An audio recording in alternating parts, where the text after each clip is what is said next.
Boa noite, turminha. Tudo certo? Tudo bem com vocês?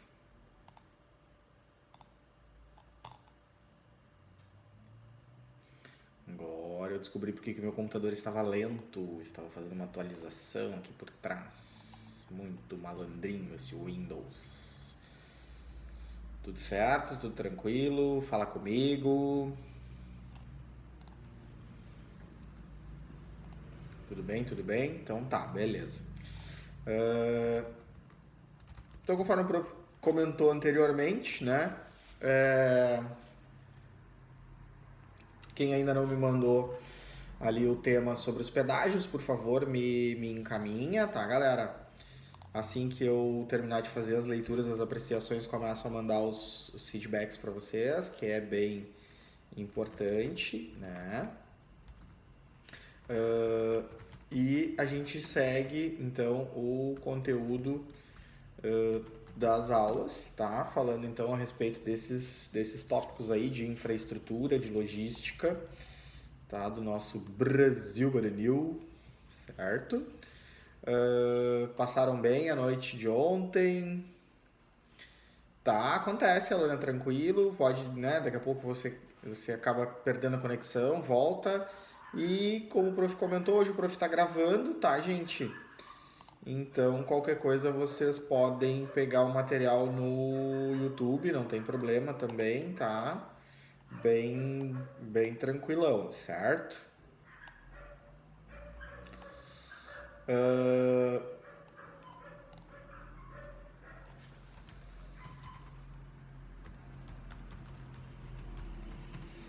Como vocês podem apreciar, né? Hoje é quinta-feira, os doguinhos da rua começaram a latir, tá? Mas a gente vai ter que tocar a aula com os doguinhos latindo. E isso pode ser pela Black, bem tranquilo, tá, galera? Vocês sabem que eu fui olhar a aula no YouTube depois da nossa aula de quinta-feira passada, fui olhar a aula no YouTube e, velho, dá pra ouvir muito claramente eles latindo no fundo, né? Que droga, brother. Mas enfim, faz parte da situação.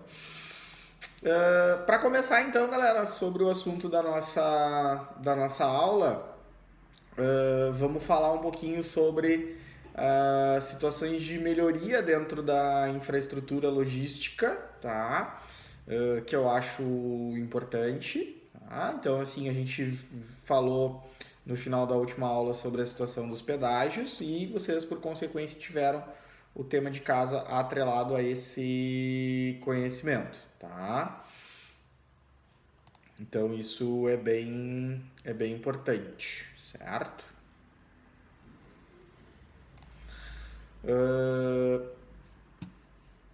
Então assim, o que acontece hoje em termos de infraestrutura no Brasil, que a gente já vem revendo?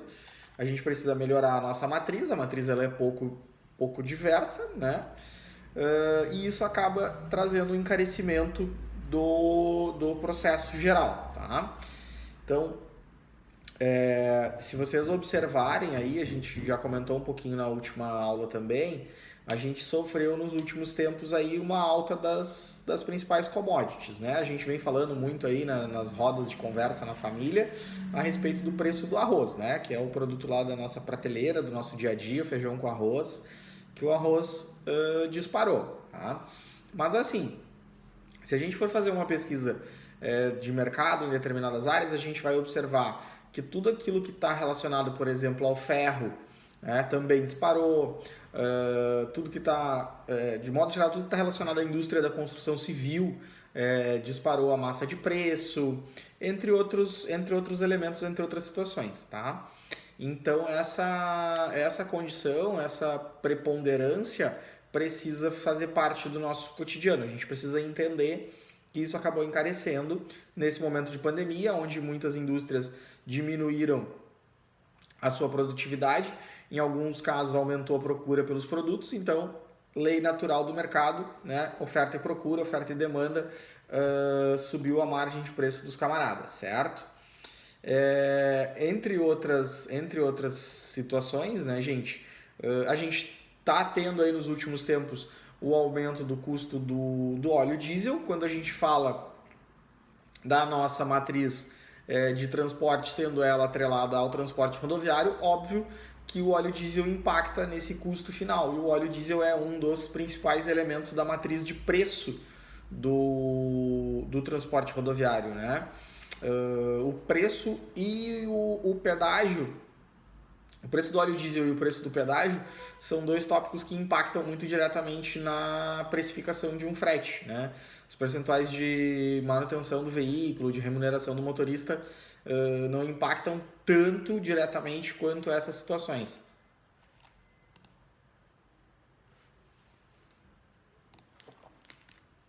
Mas enfim, faz parte, né? E aí a gente percebe então que nessa gama a gente Brasil, né, a gente precisa crescer muito nessa relação, tá? Eu não me lembro se eu comentei com vocês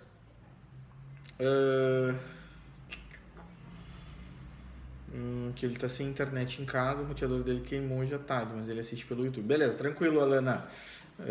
Sem problemas lá a questão do Matheus. Eu não lembro se eu comentei com vocês na última aula, nas últimas aulas, o prof mesmo passou por isso semana passada lá na empresa, onde a gente comprou um produto aí que a transportadora estava querendo cobrar R$200 de frete, 199 e uns quebrados, para trazer o produto aqui de Canoas até Montenegro, né? Uma caixinha desse tamanhozinho, assim, pequenininho, um volumezinho mínimo, 200 pilas para trazer de Canoas a Montenegro, porque tinha uma taxa de entrega se o entregador ficasse na fila da descarga lá na empresa, aguardando a sua vez de descarregar, né? Como a gente tinha tratado de entregar no escritório, né? Era outro preço. Hoje eu recebi. Depois de brigar muito, hoje eu recebi, tá? E aí ficou um precinho relativamente justo, ficou R$49. Então, são essas taxas, são essas situações, são esses elementos que encarecem o produto final. Porque o que acontece? A maioria das empresas, elas não querem pagar o frete. A gente não quer pagar o frete, né, pessoal? Quando a gente vai para a internet comprar um produto e a gente vê lá que é frete grátis, às vezes a gente nem presta mais tanta atenção no preço do produto. A gente já fica naquela ambição do frete grátis, né? Ah, vou ganhar o frete, tá ligado? Então, tá cortando para mais alguém?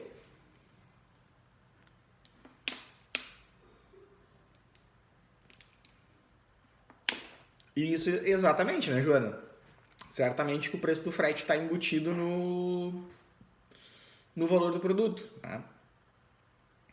Mas o brasileiro, como bom brasileiro, ele precisa ter esta sensação de estar ganhando alguma coisa. Eu diminuí a velocidade da fala aqui, galera. Melhorou um pouco, tá cortando menos.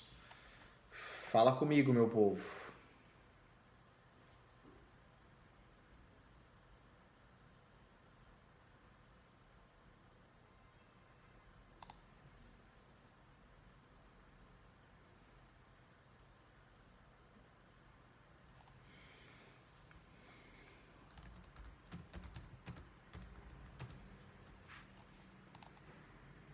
Ficou melhor? Então tá, beleza. Então prometo não me empolgar tanto com o assunto e falar mais pausadamente. Ok, galerinha? Então seguindo, tá, meus amores?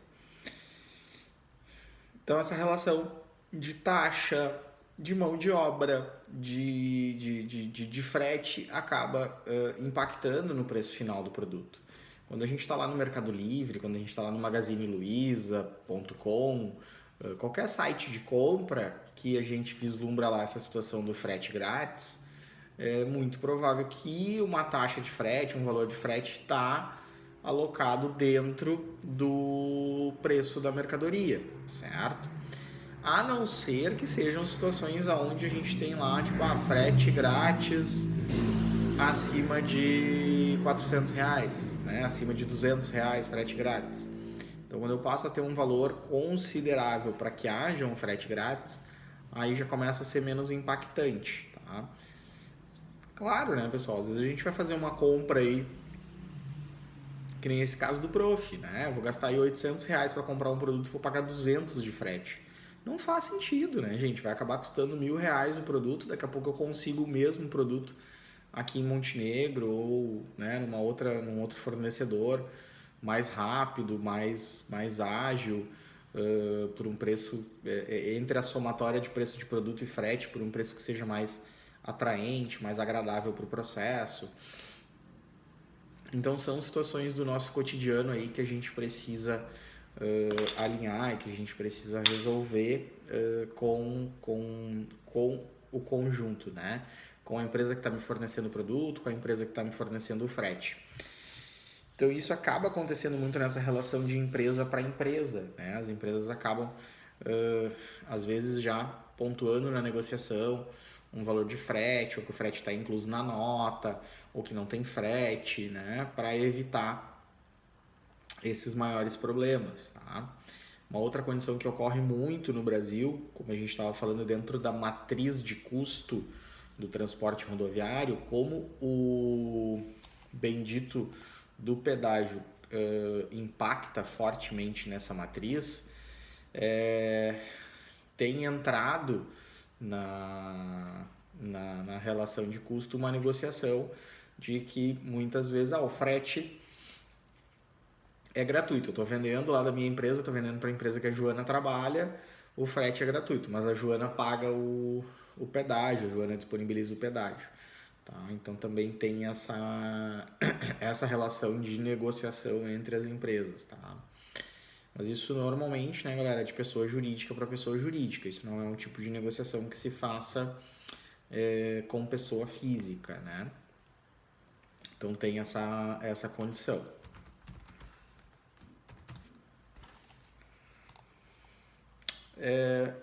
A gente entende, né, pessoal? A gente comentou ainda na aula.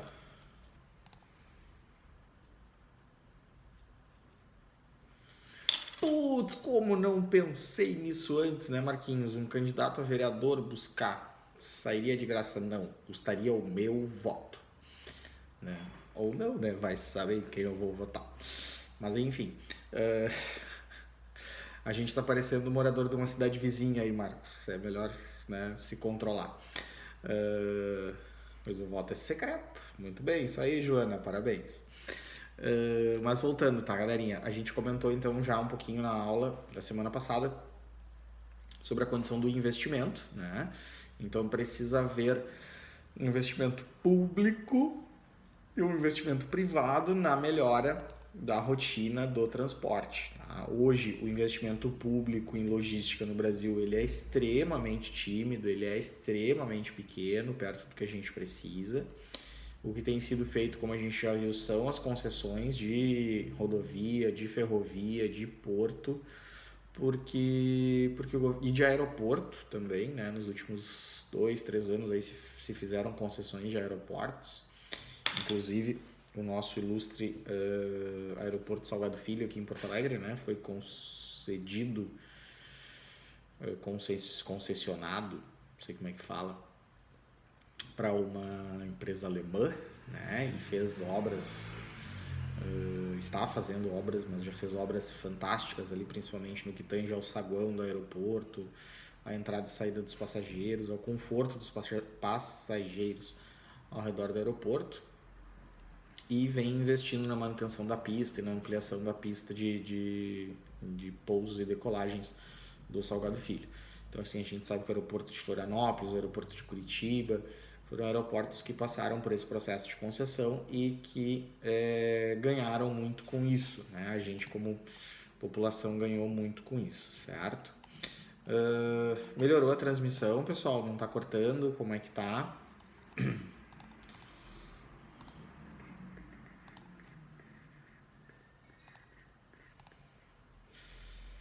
Tá? E ainda então no Brasil, né, as rodovias aí pedagiadas, né?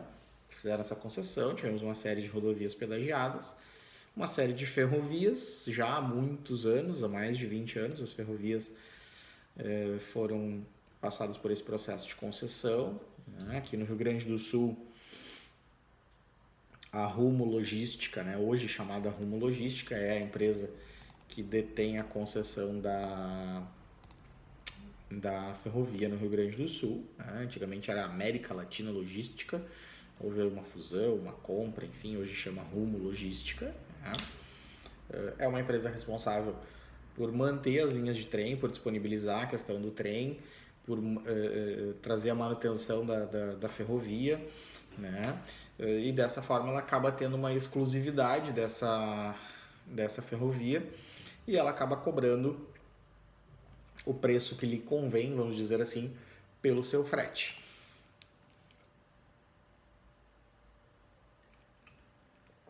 O que acontece nesse sentido no Brasil, que eu acho bem engraçadinho, né, galera?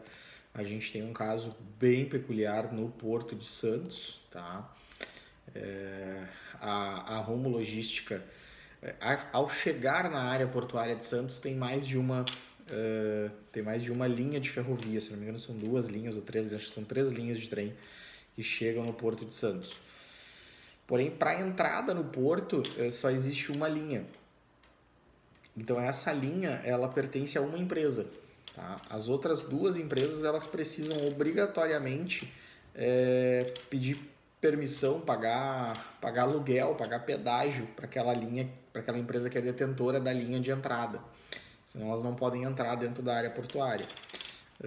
Recentemente aconteceu um leilão, uma concessão, um leilão, numa linha de trem no estado de Minas Gerais, que estava fatiado em 3. Primeiro começava em Minas e ia até o Nordeste brasileiro, uma linha bem grande, e uma linha que está fatiada em três partes. E aí houve uma competição, uma competitividade entre duas empresas, porque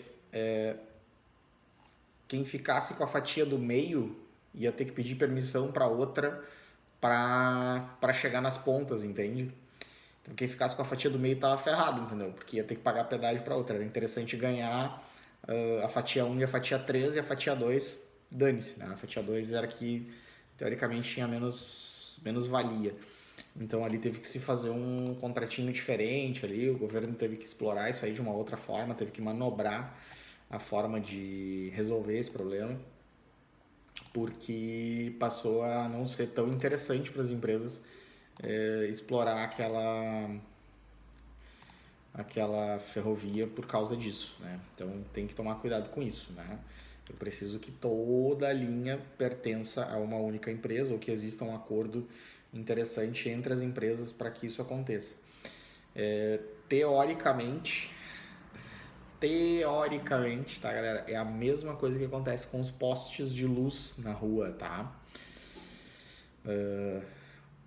Os postes, eles pertencem a uma empresa. A maioria deles, a grande massa deles hoje pertence aqui na nossa cidade, por exemplo, pertence à RGE, que é a concessionária de energia, tá?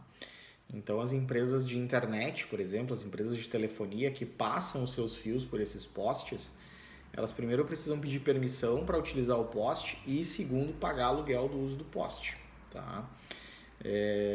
O que aconteceu já em Montenegro, já aconteceu em outras cidades que eu acompanhei, a empresa dona do poste mandou cortar os fios, tirar os fios porque não tinha dado permissão, não estava recebendo alocação, enfim, tinha problema naquele contrato. E observem se acontecer na rua de vocês, se acontecer perto da casa de vocês. Se a RGE vai fazer a troca do poste, ela vai lá, tira, troca, coloca os fios de luz, de energia, e os outros ela deixa rolando na rua, sabe? Tipo, vire-se, é problema de vocês. Então tem essa discussão aí, tem esse probleminha entre as empresas, tá?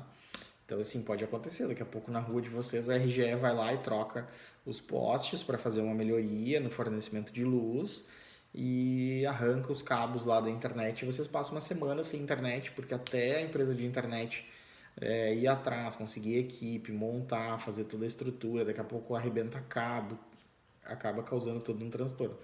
Então é a mesma vibe, certo? Observem, é a mesma vibe. E aí o que acontece, né, gente? Nessa condição, assim, a gente vê que países que competem muito com o Brasil em termos de produto, como minério de ferro, como soja, como algodão, como carne, enfim, como commodity de modo geral, eles são mais desenvolvidos nessa área, né? A própria China, que é um país de um processo comunista, né? Não de um processo liberal, não de um processo capitalista, né?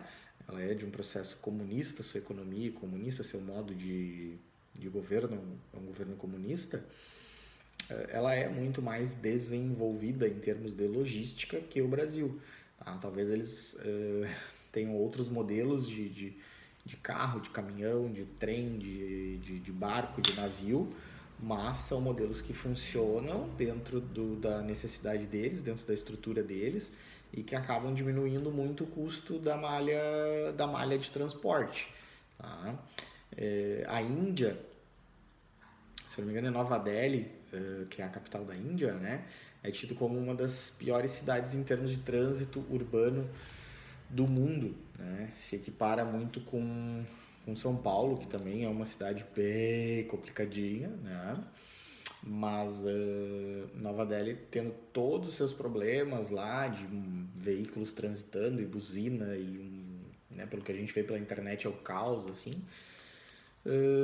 É um caos relativamente controlado, mas é um caos que funciona melhor do que o nosso movimento logístico no Brasil. Tá? E se a gente olhar para dentro da América do Sul,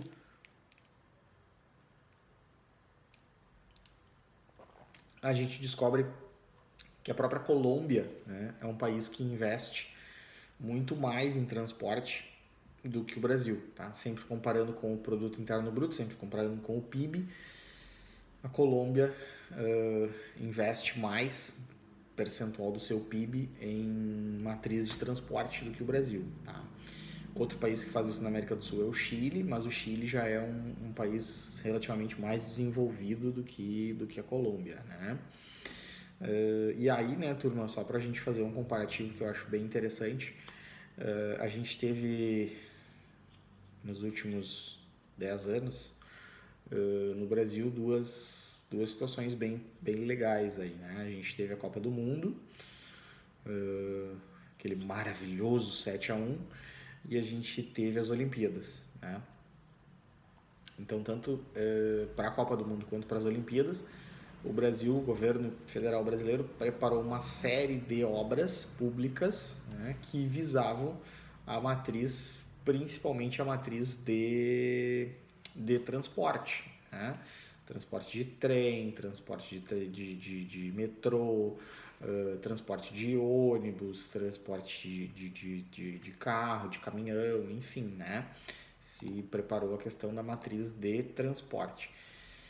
Mas até hoje nós temos obras oriundas da Copa do Mundo que não estão prontas, né? Então a gente está aí, a Copa foi 2014, né? A gente está em 2020, então já se passaram 6 anos da Copa.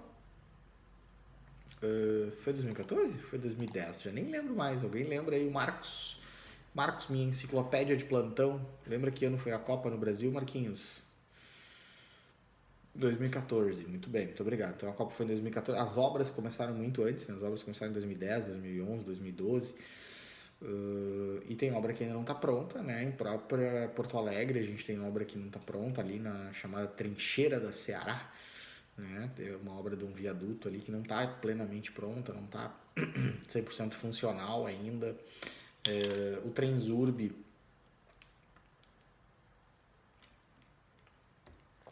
foi agraciado na nossa região metropolitana. A gente teve uma extensão da linha do Transurb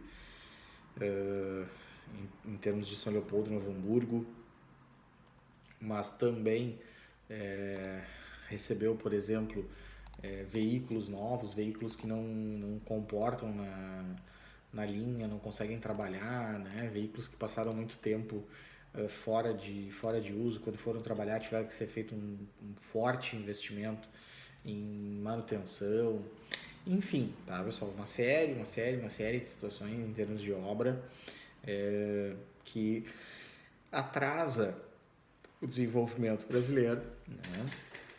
E isso acaba resultando num custo de operação muito maior, aquele chamado custo Brasil, tá? Então, volto a dizer, observem, estejam atentos a isso, tá?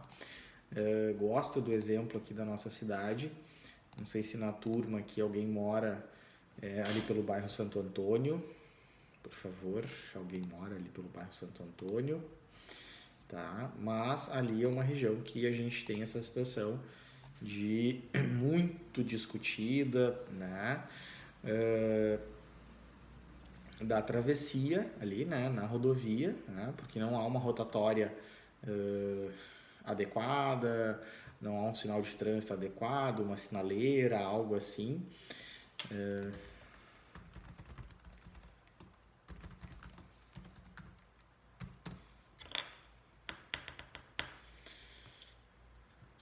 Não há uma sinaleira, não há algo assim que faça essa relação de que o trânsito pare para que outros possam passar, né? Então agora, por exemplo, no final da tarde é sempre muito complicado, muito difícil para que as pessoas consigam transitar de um lado para o outro ali naquela rodovia, ali naquele trecho, tá?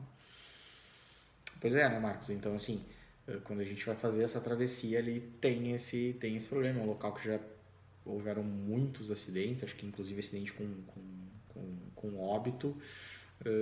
E teoricamente, se a gente for pensar, é relativamente uma obra relativamente simples, né? Pela complexidade de tantas outras obras que são feitas no Brasil, ali seria uma obra relativamente simples e que não é feita, que não acontece e que acaba trazendo esses problemas, esses estragos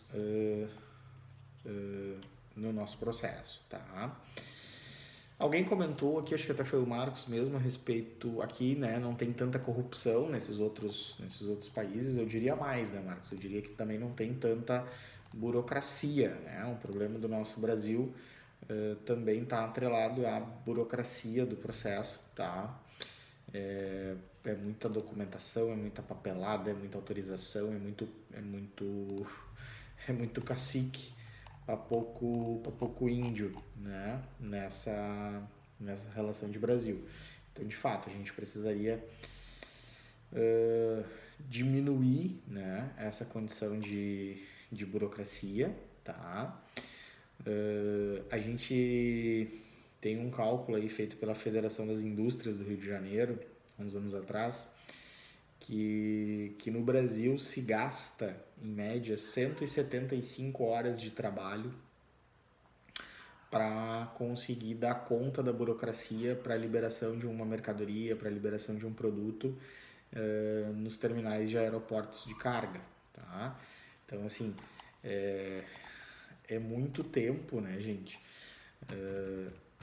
São aí 7 dias, é uma semana de trabalho para conseguir, uma semana full time, né? 24 horas, né? Então, se a gente for pensar em 8 horas de trabalho, aí são 3 semanas de trabalho para conseguir liberar uma mercadoria no aeroporto brasileiro, tanto para importar quanto para exportar.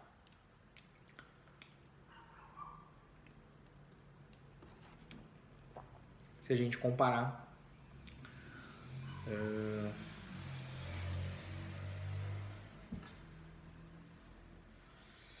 é complicado, né, Marcos? Assim, não dá para agregar, não dá para agradar, perdão, gregos e troianos, né? Ou a gente agrada um ou a gente agrada outro. E como nem Jesus agradou a todos, né? A prefeitura, o poder público, né, por assim dizer, deveria ter batido o pé nessa situação e ter dito, olha, a gente tem, tá aqui o projeto, tá aqui a relação, a gente vai fazer e acabou. Né?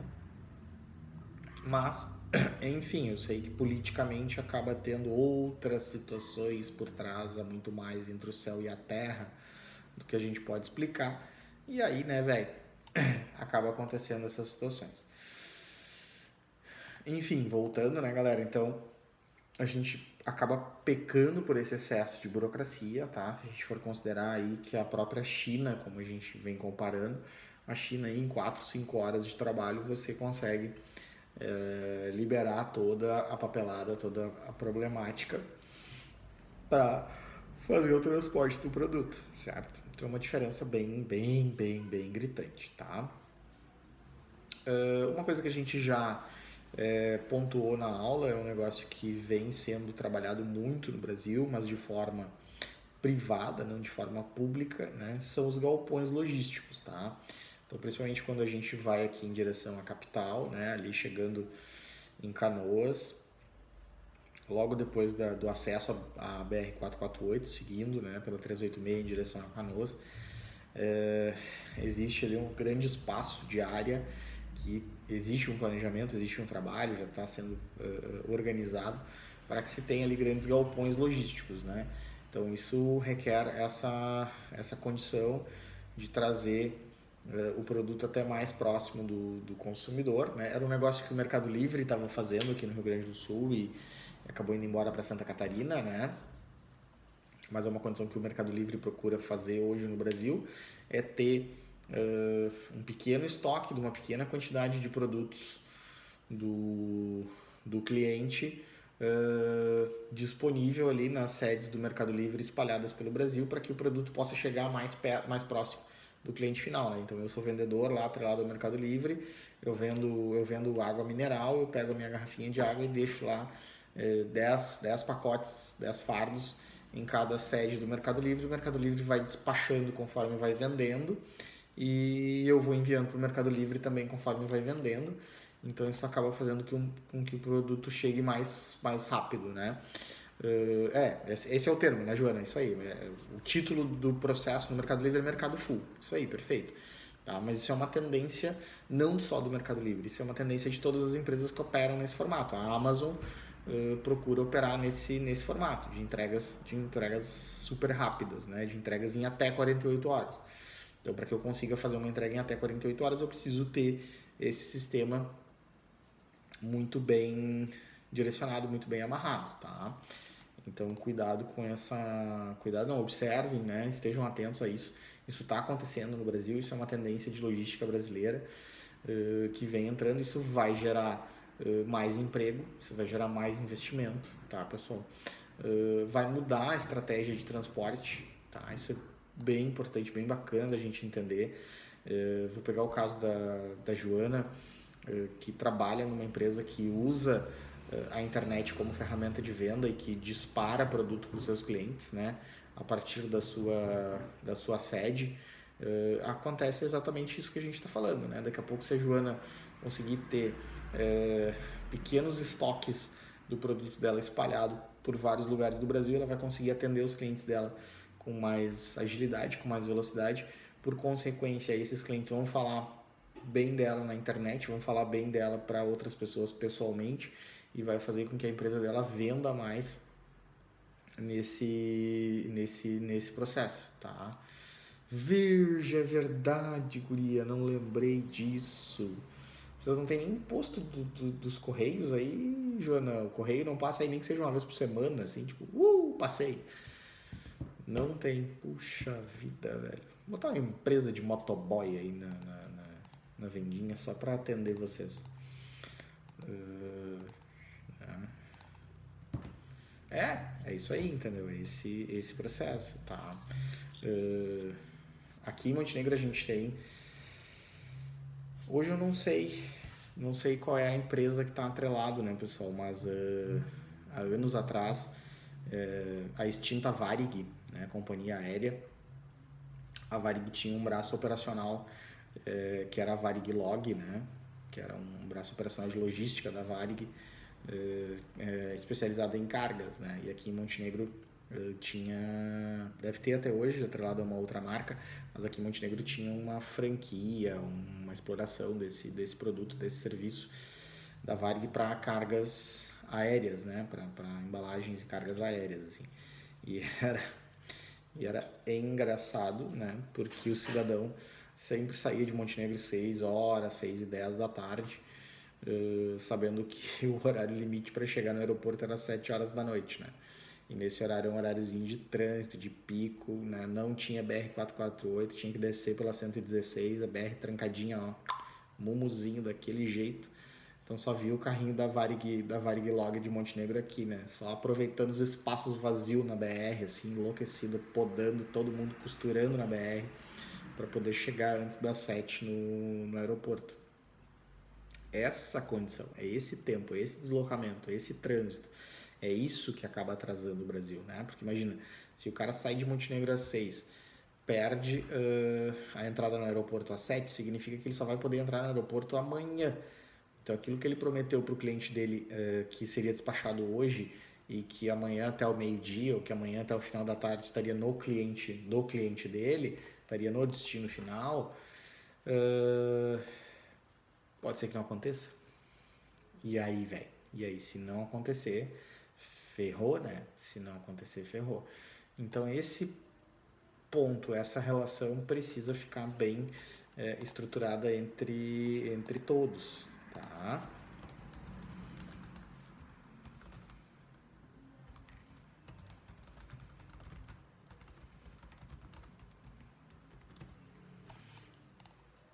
Então, infelizmente, é isso que o Prof traz em termos de Brasil, tá, galera? Pra gente pensar nesse investimento de infraestrutura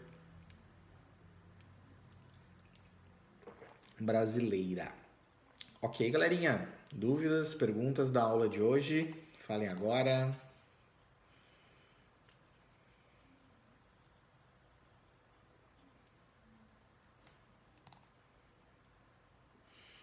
Não? Tudo tranquilo? Beleza, show. Então tá, eu vou mandar, galera, para vocês no grupo do WhatsApp um link de um artigo para vocês lerem e proferirem um resuminho aí para me enviar. Belezinha, belezinha? Resuminho, tá, gente? Um parágrafozinho lá. Mas eu descrevo daí no teminha lá dentro do grupo.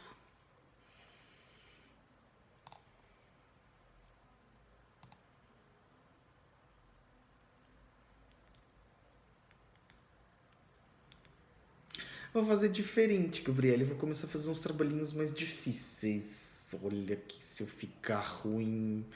Eu sou bom quando eu sou ruim, Gabriele.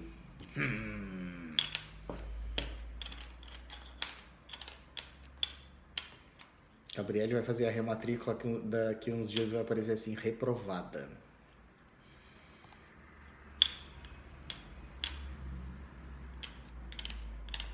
Eu sou ruim, Gabriele. Eu sou ruim. Eu costumava dizer para os meus alunos quando a gente fazia o diário de classe de papel, aqui ó, eu tenho o poder da caneta. A caneta escreve aquilo que eu quiser, tá? Agora é com o mouse bota a nota que eu quiser. Eu sou mal. Brincadeira, tá, galera? Mas para vocês lerem lá e me mandarem um resuminho ali, um parágrafozinho, certo? Me manda no WhatsApp, não precisa nem fazer no textinho, tá? Escreve ali o que vocês entenderam sobre o textinho, beleza? Então tá. Beijo para vocês, bom descanso, bom repouso, bom final de semana, que hoje já é quinta. Nem acredito que amanhã já é sexta, tá? E até segunda-feira, meus amores. Boa noite.